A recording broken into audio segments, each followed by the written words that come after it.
राहुल सांकृत्यायन मनुवादी पृष्ठभूमि से थे, लेकिन हम लोग बौद्ध हैं, उनके ऊपर भी चर्चा करते हैं और उनका बहुत बड़ा योगदान रहा बौद्ध ग्रंथों के संबंध में। ज्योतिबा फुले की चर्चा होती है, हर्षवर्धन की चर्चा होती है, हमारे जो इनका योगदान तो बहुत बड़ा बड़ा है, लेकिन उनके बारे में एक एक लाइन भी अगर ऐसी है, ज्योतिबा फुले की जो इच्छा शक्ति थी, अगर उसी को सीख लें कि वो 80-85 साल की उम्र में भी ब्रेन हेमरेज होने के बाद, पैरालिसिस होने के बाद भी उन्होंने उल्टे हाथ से लिखना सीखा और किताबें लिखी। सावित्रीबाई फुले की एक लाइन याद कर ले लोग बाग कि उनका इतना अपमान हुआ, गंदगी फेंकी, लेकिन उन्होंने हमारे बच्चों को, हमारे जो पुरखे रहे होंगे उस समय, उनको पढ़ाया। संत तुकाराम, घासीदास, रैदास जी, कबीरदास जी, उनका जो विजन था, जितने भी लोग हैं हमारे सारे के सारे आज तक वो समतामूलक समाज बनाने का जो सपना था उसके लिए समर्पित रहे। विदेशी आए इस देश के अंदर, जब तक उन्होंने समतामूलक समाज की बात नहीं की, वर्ण व्यवस्था को चैलेंज नहीं किया, तब तक उनके खिलाफ कोई नहीं हुआ। शक आए, कोई क्रांति नहीं हुई, हूण आए, कुषाण आए, कोई क्रांति नहीं हुई। आकर के राज किए और यहीं पर मर खप गए। उन्हें कोई ना कोई वर्ण में, कहीं ना कहीं जाति में स्थान मिल गया। और बाद में जब ब्रिटिश गवर्नमेंट आई और हमारे लोगों को पढ़ने का मौका मिला, ज्योतिबा फुले ने दिया, पेरियार आए, उन्होंने भी बहुत काम किया, बाबा साहब डॉक्टर अम्बेडकर को मौका मिल गया काम करने का और उन्होंने संविधान लिखा। सारी चीज़ें, सारी बातें हम लोग लड़ते रहे हैं इक्वलिटी, लिबर्टी, फ्रेटर्निटी के लिए। और एक शब्द में कहें तो हम वर्ण व्यवस्था से लड़ते रहे। वर्ण व्यवस्था के बारे में एक चीज़ बता दूं मैं सभी को, किसी को ये गलतफहमी ना रहे कि वर्ण व्यवस्था कर्म के ऊपर आधारित थी। वर्ण व्यवस्था जाति के ऊपर ही आधारित थी। उसका एक मैं उदाहरण बता दूं कि कभी भी कोई एग्जाम सिस्टम नहीं था कि कौन किस वर्ण में जाएगा, ना कोई ट्रेनिंग सेंटर था कि कौन कहाँ जाएगा, कोई एजुकेशन सिस्टम नहीं था और इक्वलिटी ऑफ अपॉर्चुनिटी नहीं थी कि सब लोग तलवार चलाना सीखो, जिसको अच्छी तलवार चलानी आएगी उसको फला वर्ण का बता दिया जाएगा, जिसको पढ़ना पढ़ाना ज़्यादा आएगा पहले तो सब लोग प्रयास करें, फिर कोई एग्जाम होगा उसके बाद उसको एक वर्ण दिया जाएगा। ऐसा कोई मैकेनिज्म नहीं था। उसका उदाहरण मैं अपने ऊपर ही लूँ। जिस दिन हम लोग ट्रेनिंग में गए थे, उस दिन ट्रेनिंग में सभी लोगों को, किसी को घुड़सवारी नहीं आती थी, मुझे आती थी। तैराकी 2-4 को आती थी, मुझे बहुत अच्छी आती थी। राइफल शूटिंग, रिवॉल्वर चलाना, निशानेबाजी सब सिर्फ मुझे आती थी पूरे बैच में, किसी और को नहीं आती थी। और आधे से ज़्यादा तो धाराएं कानून की मुझे पता थी। जो एक्सरसाइज होती है, चाहे बीम लगाना हो, सारी फिटनेस का जो लेवल था वो अकेले सिर्फ मेरा ही ठीक था। लेकिन जब ट्रेनिंग दी गई, 2 साल की ट्रेनिंग में जब लास्ट में रिजल्ट आया, तो आप देखिए क्या अम्बेडकरवाद का असर देखिए, जो रिजर्वेशन सिस्टम है और जो संविधान का असर है वो देखिए आप क्या होता है। उसमें जब हॉर्स राइडिंग की परीक्षा हुई तो जिसको बिल्कुल नहीं आती थी हॉर्स राइडिंग, राममूर्ति यादव, हमारे वो रिश्तेदार भी हैं हमारे और हमसे 1 साल जूनियर थे, वो ट्रेनिंग में हमारे साथ ही थे। राममूर्ति यादव नंबर 1 पे हॉर्स राइडिंग में आए और मैं नंबर 2 पे आया। मैं थोड़ा चालाक था, जंप थोड़ा सा कम कराता था कि हाथ पैर न टूट जाए, क्योंकि मुझे जानकारी थी उसकी, वो तो बात अलग है। लेकिन उस ट्रेनिंग ने जिस आदमी को 0 आता था वो आदमी टॉप कर गया। दूसरी चीज राइफल शूटिंग थी। राइफल शूटिंग में मैंने टॉप किया और नंबर 2 पे आई किरण यादव, आजकल डीआईजी हैं, नंबर 2 पर आई। जितने बाकी लोग थे और लड़कियां थी, सभी बिरादरी के लोग बाग थे, वो नंबर 2-3 पर नहीं आए। और अधिकतर लोग जो परीक्षाओं में टॉप में थे वो SC ST OBC के ही लोग थे। ये तो 2 उदाहरण मैंने आपको दिए। तो यहाँ हम लोग क्यों आगे आए, क्यों राममूर्ति यादव आगे आए? क्योंकि परीक्षा थी, एक मैकेनिज्म था, एक ट्रेनिंग थी। अदरवाइज किरण यादव का तो सवाल ही नहीं उठता था कि वो राइफल में नंबर 2 आ पाती। बड़ा बैच था, हमारे 2-3 साल के एक साथ लोग ट्रेनिंग कर रहे थे, लगभग 100 का बैच था। उसमें एक महिला नंबर 2 पर आ रही है और मैंने क्योंकि बचपन से सीखा था तो मैं तो उनको नंबर 1 पे ही कहूँगा, क्योंकि मेरी ट्रेनिंग तो लंबी थी। मैं पुलिस अफसर का, IPS अफसर का लड़का था, तो मेरी बात दूसरी थी। लेकिन ये बहुत बड़ा योगदान है ट्रेनिंग का। और वर्ण व्यवस्था के लिए ये समझ लीजिए कि वर्ण व्यवस्था जन्म से ही थी। कर्म के ऊपर जो लोग कहते हैं वो उसको बचाने के लिए कहते हैं। जिन ग्रंथों का नाम देते हैं उन ग्रंथों में किस पेज पर लिखा है मैं बता दूंगा, वो उनमें भी लिखा हुआ है कि वो जन्म से ही आधारित थी।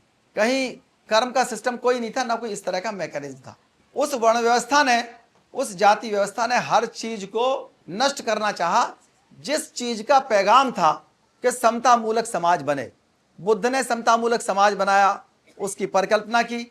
उन्होंने जाकर के उसके अंदर प्रवेश किया और अंदर से ताला लगा दिया और बुद्ध के धर्म को कृपिल कर दिया। बुद्ध विहारों को तोड़ा, सम्राट अशोक के स्तंभों को तोड़ा। जब आप देखेंगे पूरे देश के अंदर बुद्ध के जो स्टैचू हैं नाक टूटे हुए मिलते हैं। और उन्होंने अपने त्योहारों पर, हर त्योहार पर प्रदूषण की छूट दी, शराब पीने की छूट दी, छेड़खानी की छूट दी। ये छूट थी पंचशील का उल्लंघन करने की छूट। तो जितने लोग इस चक्कर में थे कि कहाँ हमको जो है छूट नहीं मिल रही है रोज के रोज, तो कुछ दिन तो छूट मिलेगी। तो वर्ण व्यवस्था ने अपने जितने भी पर्व बनाए वो छूट देने वाले बनाए और वो उस षड्यंत्र में सफल होते रहे। हर्ष आए हों, चाहे शक, हूण, कुशाल जो भी आए हैं, उन्होंने भक्ति आंदोलन को फेल किया। रैदास जी को उनका मर्डर कर दिया।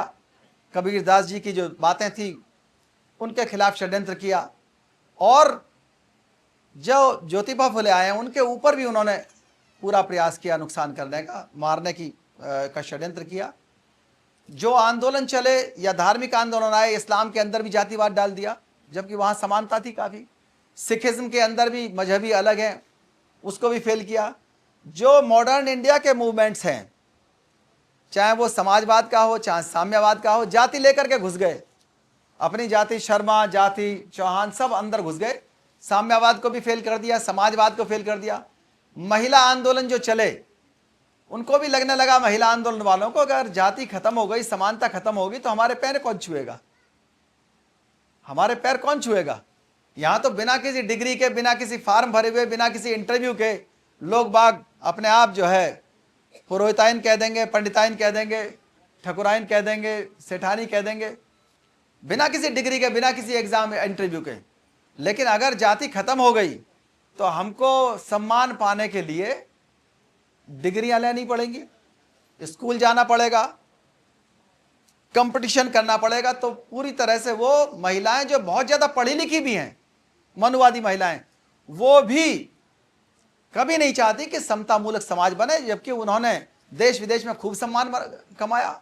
यही स्थिति पार्टियों की भी रही, सभी की, क्योंकि हाँ छुआछूत खत्म हो जाए लेकिन जाति और वर्ण व्यवस्था वो बनी रहे, उसके वो पोषक रहे।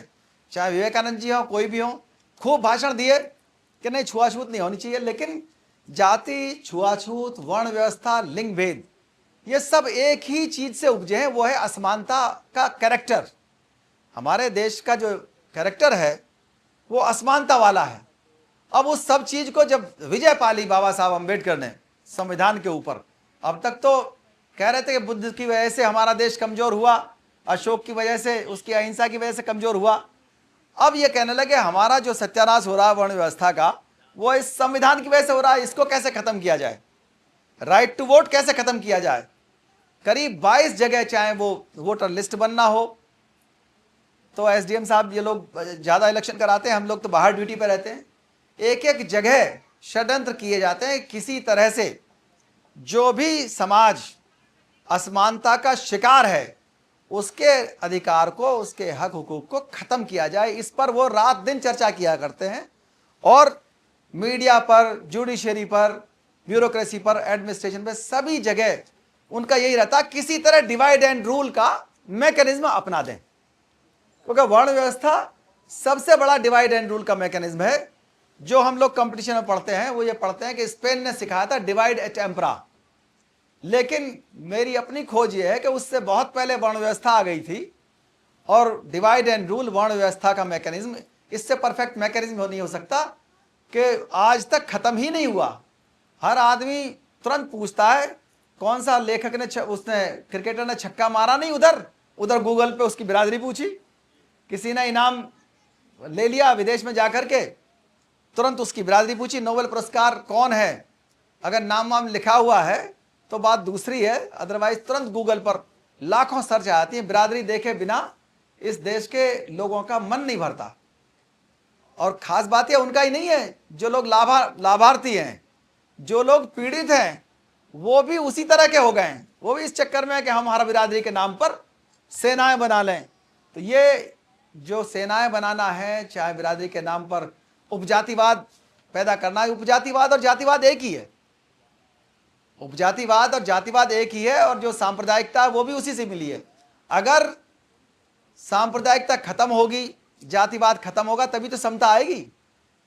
लेकिन वो लोग, हमारी लड़ाई उन लोगों से चल रही है जो लोग अपनी माँ, बहन, बेटी, बहू, इनको समानता नहीं देना चाहते, इनको हिस्सा नहीं देना चाहते।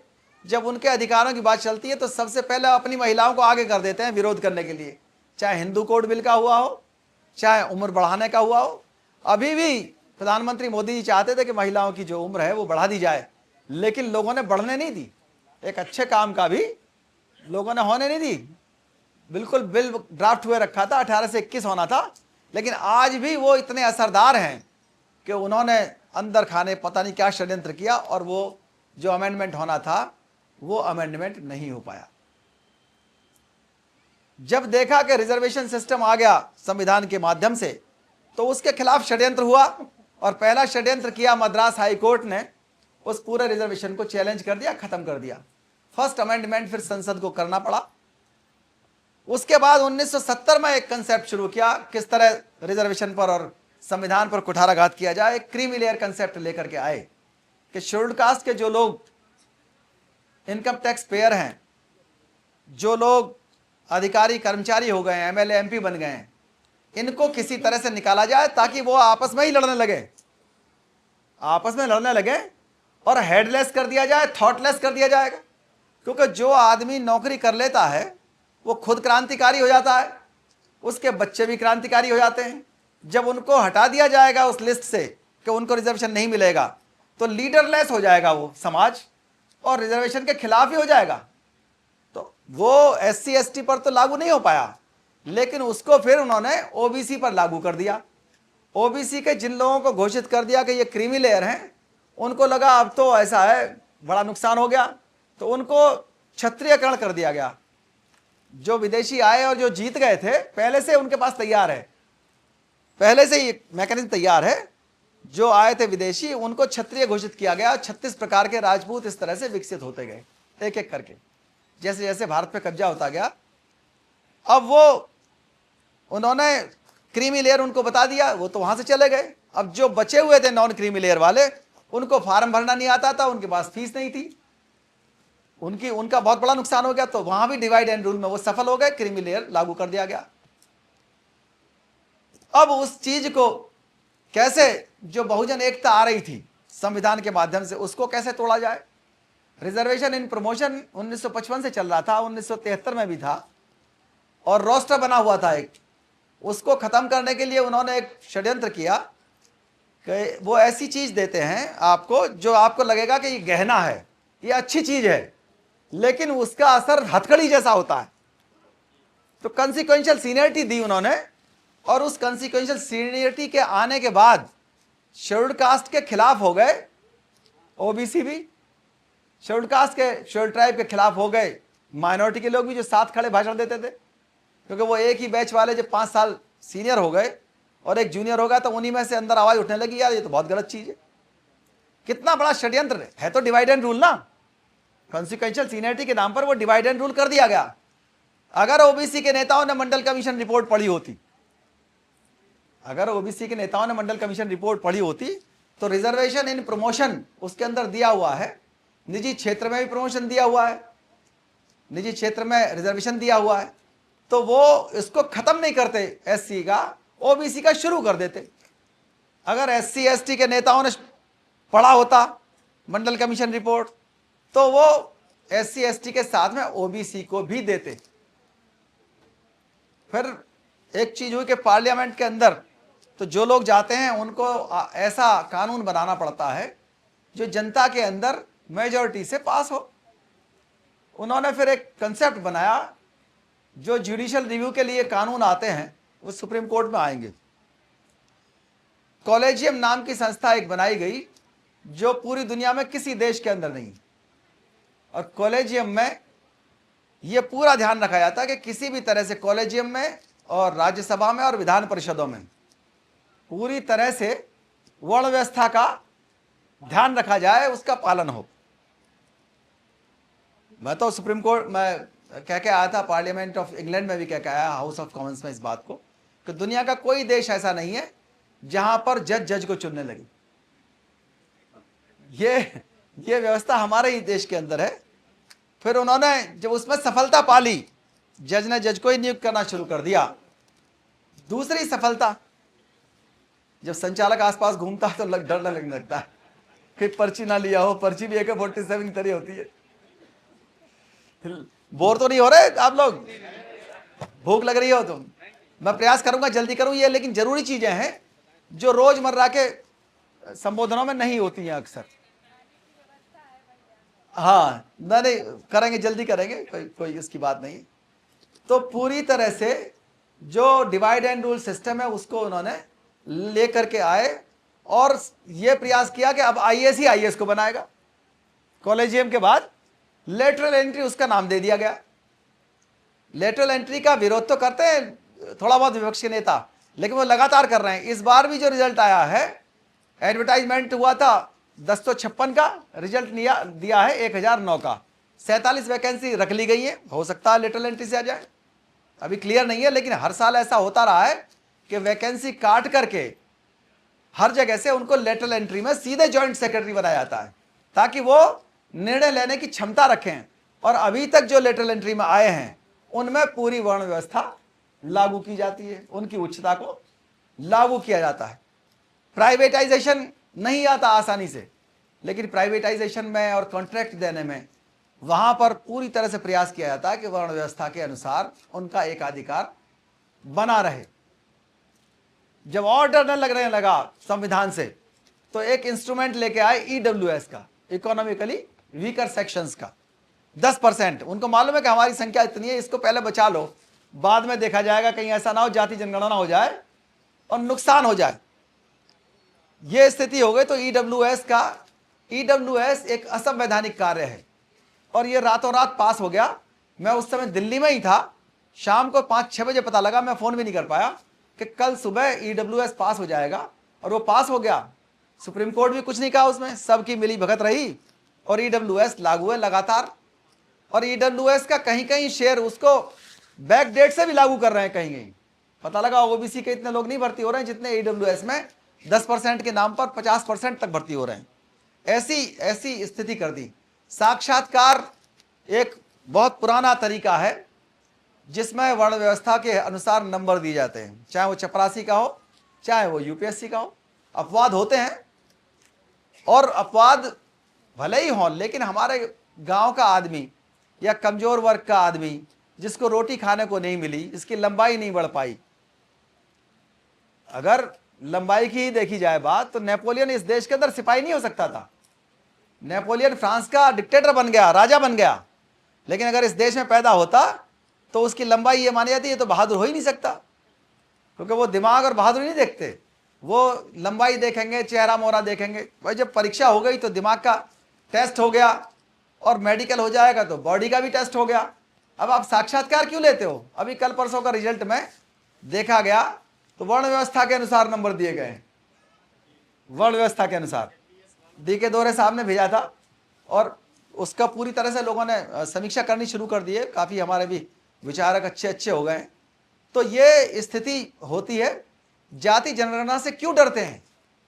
जाति जनगणना से इसीलिए डरते हैं कि जब भी इलेक्शन आता है या कभी दंगा होता है, उससे कुछ दिन पहले आकर के वो कुछ जातियों को कहेंगे तुम तो हमारी बिरादरी के हो, और उनको क्षत्रिय बनाया जाता है। या फिर शेड्यूल्ड कास्ट के लोगों को उनको भी कह देंगे भाई चमार भी क्षत्रिय थे। वाल्मीकि को भी कह दिया जाएगा भाई तुम भी ब्राह्मण थे, क्योंकि वाल्मीकि ब्राह्मण थे। तो ये चीजें पूरी तरह से डिवाइड एंड रूल के लिए षड्यंत्र है। इसके लिए आपको जागरूक होना पड़ेगा। अभी सितंबर में एक निर्णय आया था सब कैटेगराइजेशन का, सब कैटेगराइजेशन अमंग SCs। SC में सब कैटेगराइजेशन पहले भी किया गया था, और शिनैया आदेश था एक सुप्रीम कोर्ट का जिसको पढ़ा ही नहीं गया। उन्होंने कहा भी था कि ये गलत है, SC एक ग्रुप है, ST एक ग्रुप है, और SC के अंदर ये 2-3 हिस्से करना, इससे नुकसान होगा बहुत ज़्यादा। ये रिजर्वेशन के और कॉन्स्टिट्यूशन के खिलाफ है। साफ साफ निर्णय हो गया था 2002-03 के आसपास। लेकिन वो डिवाइड एंड रूल से हटते नहीं है, मानते नहीं बिल्कुल भी। उन्होंने अंदर से ही आवाज़ उठाई कई स्टेट्स के अंदर, और उनकी बिरादरियों ने खासतौर से जो मोस्ट बैकवर्ड बिरादरियां हैं, जिन्हें महादलित भी कह देते हैं, उनको समझाया होगा, उनको समझा दिया। वो खुश भी हुए, बहुत ज़्यादा मिठाई बांटी, हाँ साहब सब कैटेगराइजेशन लागू हो गया, अब हमको भी मिलेगा रिजर्वेशन। रिजर्वेशन मिल रहा था उनको भी, और उस सब कैटेगराइजेशन की वजह से तेलंगाना ने 3 हिस्सों में बांट दिया, हरियाणा और यूपी में भी 3-3 हिस्से का ब्लूप्रिंट बना हुआ है। अब वो 3 हिस्से में उन्होंने जो सबसे कम विकसित लोग हैं, मोस्ट बैकवर्ड हैं, एससीज के अंदर 0.5% को 1% रिजर्वेशन दिया है। पहली बात तो जनसंख्या से ऊपर हो नहीं सकता, लेकिन मान लीजिए अगर हो भी गया है 1%, तो वो इतना छोटा ग्रुप बनाया है कि उसको 40 साल में एक वैकेंसी मिलेगी। अगर 2 एसडीएम है, एसडीएम की कितनी वैकेंसी आती है साल में स्टेट में एससी के लिए? कभी कभी 2-2, 3-3 रहती है मुश्किल से। सही कह रहा हूं ना? हम लोगों ने सब एग्जाम दे के आए हैं उसी को। तो वो 40 साल के रोस्टर में उनको मिलेगा। सिर्फ क्लास 4 के अंदर वो लागू हो सकता है सफलता से। तो ये सब कैटेगराइजेशन बहुत बड़ा एक षड्यंत्र है, जिसमें यह भी कहा गया कि भाई पढ़े लिखे लोग बाग जो हैं या नौकरी वाले लोग बाग, ये लोग छोड़ते नहीं हैं। अगर आपको लगता है कि कोई हमारे बीच से पिछड़ा है, पहली बात तो आपको चिंता ज़्यादा क्यों है? चिंता हो तो हमको हो, हमारे ऊपर आप रिजर्वेशन टैक्स लगा दो ताकि एक फंड बने जो रिजर्वेशन लेकर के आए हैं। ये तो रही बात सही, एससी एसटी ओबीसी जो रिजर्वेशन लेकर के आए हैं और 1 पैसा चंदा भी नहीं देते। ऐसे भी लोग हैं 1 पैसा नहीं देंगे समाज के लिए, अपने गांव कभी नहीं जाएंगे, तो उन पे तो वाकई, उन पे क्या सभी पे लगा दीजिए, हम पे भी लगाइए, सबसे ज़्यादा तो हम ही पे लगाओ। हम मियाँ बीवी भी नौकरी कर रहे हैं, पिताजी पेंशन पा रहे हैं, तो हमें कोई दिक्कत नहीं है। 1% 2% दीजिए। वैसे हम अपनी मर्जी से ज़्यादा खर्च कर देते हैं, वो हमारा अपनी बात है, लेकिन जब सब लोग देंगे तो एक बड़ा फंड होगा। तो आपको अगर चिंता है सब कैटेगराइजेशन से हल हो जाएगी, उससे हल नहीं होगी। आप निजी क्षेत्र में आरक्षण करो, आप बैकलॉग निकालो तो संख्या बढ़ेगी। और आपको बहुत ज़्यादा राष्ट्रवाद की चिंता है तो इंटर मैरिजेस का वो दीजिए ईडब्ल्यूएस के अंदर भी, और सब कैटेगरीज को भी दीजिए। जो इंटर मैरिज करेंगे उनको हम इनाम देंगे, उनको रिजर्वेशन देंगे, उनको किसी भी तरह से हम लाभान्वित करेंगे, चाहे वो किराए में छूट दे करके, चाहे नौकरियों में छूट दे करके, चाहे उनको इनाम दे करके, चाहे उनको सब्सिडी दे करके छूट करेंगे। तब तो लगेगा कि आपने बैकलॉग भी निकाल दिया, निजी क्षेत्र में भी दे दिया, आप हमारे वाकई हितैषी हैं। लेकिन आपने इस तरह राष्ट्र बना दिया कि 2 को 3 में बांट नहीं पाएंगे, वो वैकेंसी चली जाएंगी जनरल में। यही करते आए ना। ये आपकी, तो इसके लिए बहुत जरूरी है कि ये सब कैटेगराइजेशन को बंद किया जाना चाहिए। आप लेंगे, हम तो राष्ट्रवाद की परिभाषा बदलने का अधिकार आपको नहीं है अकेले, लेकिन उसमें हमको समाधान भी ढूंढना होगा। समाधान किस चीज का है? हमारी समस्याएं एक एक करके, 1-2 नहीं, हजारों समस्याएं हैं। विजय बंधु जी बैठे हुए, उनको बुलवा नहीं पाए, वो लड़ रहे हैं पेंशन के लिए। पेंशन क्यों खत्म की गई थी? जब मंडल कमीशन और एससी एसटी का रिजर्वेशन पूरी तरह से लागू होने लगा, इंप्लीमेंट होने लगा, और ये देखा गया कि जो पेंशन पा रहे थे लोग बाग, ये लोग घर चुप नहीं बैठते थे, इनमें से कोई नेता बन रहा था, कोई सलाहकार बन रहा था। तो इस पेंशन को खत्म करो, कम से कम ये अपने ही वापस घर जाएं और उसी में लगे रहें। तो पेंशन को खत्म कर दिया गया। एससी एसटी एक्ट के खिलाफ लगे रहते हैं, कोई ना कोई निर्णय आ जाता हर बार, कोई ना कोई इस तरह का। जो जुडिशियल कैरेक्टर है, जुडिशियल कैरेक्टर अधिकारी, कर्मचारी, न्यायपालिका सभी में उसकी बहुत ज़्यादा आवश्यकता है। एक साहब ने निर्णय दिया मध्य प्रदेश में कि मोर मोरनी के जो बच्चे होते हैं वो सहवास से नहीं होते, वो आंसू पीने से होते हैं। अभी एक महिला जज हैं, उन्होंने वो दिया निर्णय कि अगर मनुस्मृति ना होती तो इस देश की महिलाओं को कोई सम्मान नहीं मिलता। अब आप पढ़ के देख लो उसको, हम तो आप क्या एक सलाह देते हैं, हम नहीं बता रहे। आप ग्रोक पर या गूगल पर या चैट जीपीटी पर डाल के देख लीजिए कि क्या लिखा है महिलाओं के बारे में किसी भी किताब में। चैलेंज नहीं कर रहे, आप खुद देखो, और अपने बच्चों को भी पढ़ाओ, उसको अपने बच्चों को भी पढ़ाओ। उनका एक ने कहा कि नहीं साहब, ये तो जो ग्रंथ हैं हमारे वो पढ़ाए जाने चाहिए। हम भी तैयार है, पढ़ाओ क्या लिखा है। क्या उसको आपके बच्चे, आपकी बेटियां, बहुएं मानने को तैयार हैं? कोई सती होने को तैयार है? क्या कोई देवदासी होने को तैयार है? पढ़ाइए, पहले अपने घर में पढ़ो। उसका अर्थ चेंज करते रहते हैं कि नहीं साहब वो ताड़न का मतलब तो शिक्षा है, शिक्षा किसको देंगे? गाय को देंगे, भैंस को देंगे, ढोल को देंगे। मतलब ये मान के चले कि सब मूर्ख हैं, और मूर्ख वाकई हैं भी, बुरा मत मानना।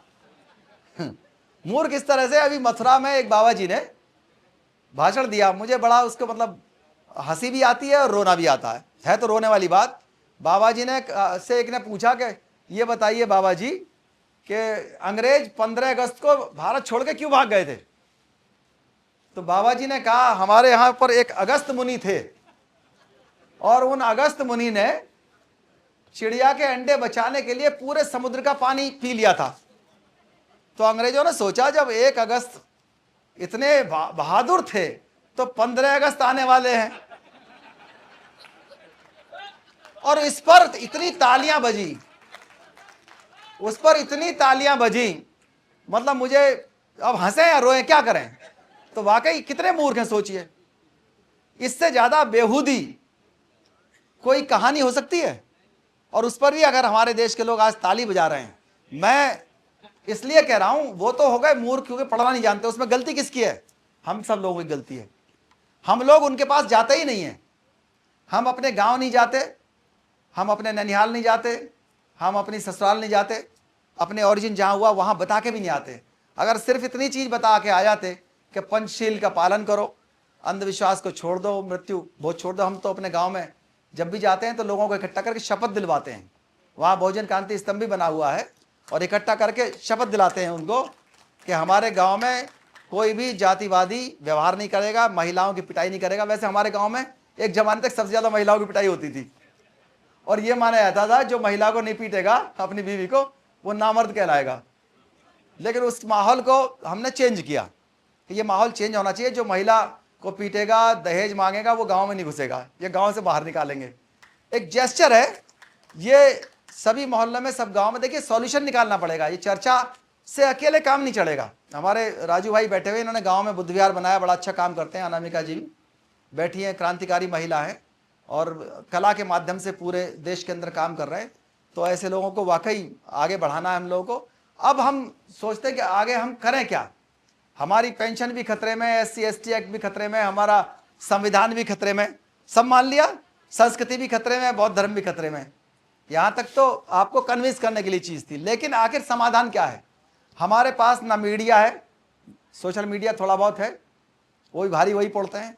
हमारे पास जुडिशरी नहीं है, हमारे पास वकील नहीं है, हमारे पास नेता हैं भी तो ऐसे हैं जो हमारे बिल फाड़ दें। मैं बात कर रहा था, आज सुलेमान साहब आए थे, मिलने बैठा हुआ, तो मैंने कहा एक मुस्लिम है कोई जो कुरान फाड़ सकता है? पूरी दुनिया में कोई नहीं मिलेगा। अगर इंसान भी होगा तो वो भी नहीं होगा। लेकिन हमारे यहाँ काफ़ी लोग हैं जिनकी अगर ट्रांसफ़र कर दी जाए, पोस्टिंग कर दी जाए, तो वो कहो संविधान, बाबा साहब कुछ भी तोड़वा लो उनसे, सिर्फ ट्रांसफ़र पोस्टिंग के लिए। मुझसे कहा गया लोगों ने इकट्ठा होकर के कि आप जो है 2 चीज़ कर लो, एक तो ये जय भीम कहना छोड़ दो, और ये बाबा साहब का फोटो लगाना छोड़ दो, अगले दिन SSP मेरठ या SSP सहारनपुर हो जाओगे। मैंने कहा देखो, मैं हूं देवी सिंह अशोक का लड़का, मुझे राष्ट्रपति भी बना दोगे, मैं जय भीम नहीं छोड़ सकता। राष्ट्रपति बना दोगे तो मैं जय भीम नहीं छोड़ सकता हूं, और ना बाबा साहब की फोटो हटेगी। यहां पर हमारे ही समाज से एक DIG थे, उन्होंने अपनी ही सरकार में मुझे बुला करके कहा कि बाबा साहब की फोटो लगाने की क्या जरूरत है। मैंने कहा ये नहीं हटेगा, मुझे हटा दो। भाई हमारा, कल को आप ये कहेंगे तुम कपड़े क्यों पहनते हो, कहते ही थे स्तन ढकने का जो टैक्स लगा इसी देश में लगा, पूरी दुनिया में नहीं लगा। विधवा विवाह का टैक्स था, उसका नाम था पतदाम, पेशवाई समाज में। सुधारों पर टैक्स लगाने वाला यही देश है। पूरी दुनिया में सुधारों पर टैक्स कभी नहीं लगा, और यहां लगता आया है, और आज भी इस चक्कर में है कि किसी भी तरह से हमारे लोगों को डिवाइड एंड रूल करके सुधारों पर टैक्स लगा दिया जाए। अभी भी यही प्रयास कर रहे हैं पूरी तरह से। तो अब बात करते हैं हम समाधान की। समाधान बहुत छोटा है। हमारी जो ताकत है, मान्यवर काशीराम जी ने ताकत सबको याद दिलाई, सोहनलाल जी भी कह रहे थे कुछ आप ऐसी चीज बताइए आप क्या करेंगे।